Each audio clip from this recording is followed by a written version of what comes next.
Mana sih? Ya, itu yang Ada terjadi. begitu ya? Ada Wah, yang gitu. dahsyat. Oke. Jadi menurut lu cerminannya seperti apa kok? Nah ini nyampe di obrolan mengenai ekonomi ya. Ya. Dikit aja, nggak usah berat-berat gitu. Saat ini sebenarnya instrumennya. Tapi gue mau lu jangan subjektif ya. Ya. Karena Anda punya pusat emas nih. Saya tahu mungkin banyak favorit ke tempat Anda, tapi tolong jangan subjektif ya. Jadi sebenarnya bukan satu-satunya, salah satu lah boleh. Untuk ngejaga dompet keluarga tetap sakinah mawaddah warahmah gitu ya. Oke. Itu pilihannya memang benar-benar emas. Gini. Nggak ada cara lain. Gini Bang Dery. Ya. Nomor 1, investasi itu hanya untuk orang yang kelebihan duit. Itu dulu deh. Wah, cakep nih. Ini asik nih narasinya nih. Banyak orang yang belum lebih duitnya buat hidup pas-pasan, tapi memaksakan untuk investasi. Itu yang salah. Itu yang pertama dulu. Oke. Yang kedua, sekarang udah masuk nih orang yang udah kelebihan duit, udah bisa menyisakan gajinya atau sebagian dari penghasilannya untuk diinvestasikan. Diinvestasikan kemana?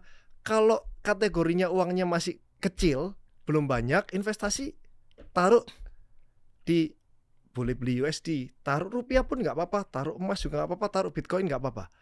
Tapi semakin ini semakin besar uang yang kamu bisa simpan. Kalau dari saya sendiri nih, saya akan beli semuanya Bang Dery.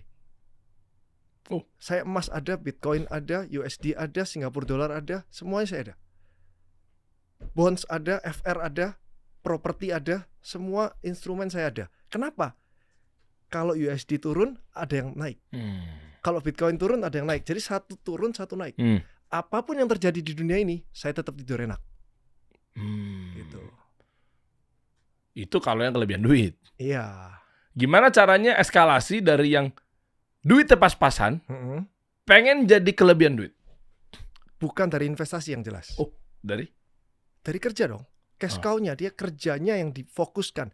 Kalau kamu fokusnya di investasi kepingin naik 30%, 40%, 100%, akhirnya kamu nggak fokus di pekerjaan kamu.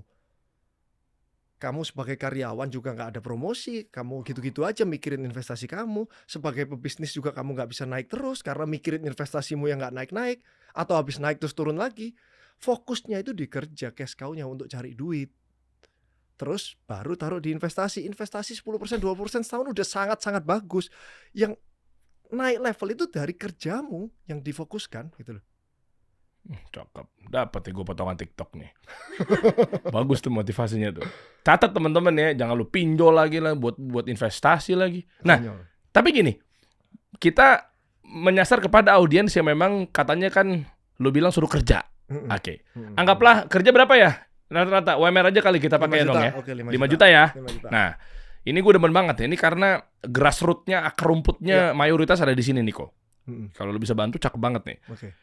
Tadi lu bilang suruh kerja. Oke, kerja.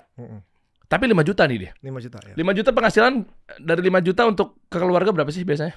Biasanya mungkin kalau 50%-nya ya. Harusnya habis karena UMR kan, upah minimum provinsi udah dihitung untuk habis untuk mencukupi keluarga, tempat tinggal, makan, harusnya habis 5 juta. Oh gitu ya. Lupa soalnya saya nggak tahu beberapa tahun lalu tuh UMR. UMR masih yang 1,6 ya. Makasih lo ya, Inong ya. Cuman Pak Harto kali gua 1 juta UMR. Kayaknya nggak segitu juga ya. Nah, 5 juta kalau udah habis gimana caranya buat jadi kaya? Gini, caranya jadi kaya adalah kamu harus tahu kamu kerja di mana. Terus kamu bisa naik pangkat itu kapan?